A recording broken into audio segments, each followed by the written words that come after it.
জুমার দিন সকালবেলা ফজরের নামাজের পর থেকে ফেরেশতারা যতগুলো মসজিদে জুমা অনুষ্ঠিত হয় ওই মসজিদে ঢুকার প্রতিটা দরজার মধ্যে দাঁড়িয়ে থাকে। কারা কারা আগে আগে জুমার নামাজ পড়ার জন্য মসজিদে যায় প্রত্যেকের নামগুলো একটা জান্নাতের রেজিস্ট্রি খাতার মধ্যে তুলে নেয়। এই নামগুলো স্পেশালি আল্লাহর কাছে পাঠানোর জন্য। সুবহানাল্লাহ কইবেন না? ডানে বায়ে সামনে পেছনে যতগুলো দরজা, প্রতিটা দরজায় ফেরেশতারা বসে থাকে। কে আগে আসলো নাম তুলে দেয়।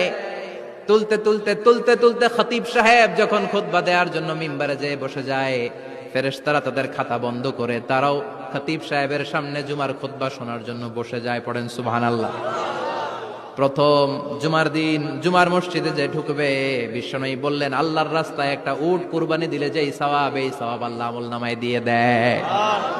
দ্বিতীয় পর্যায়ে যে ঢুকে, বিশ্বনবী বললেন বাকারা, গরু কুরবানির সওয়াব পায়।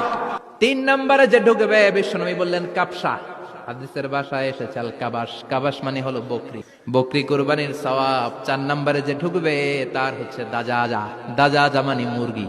5 নম্বরে যে ঢুকবে, বিশ্বনবী বললেন বাইদা। তো এই বয়দা আল্লাহর রাস্তায় দান করে দিলে যেই সওয়াব, পঞ্চম ব্যক্তি ওই সওয়াব পাবে।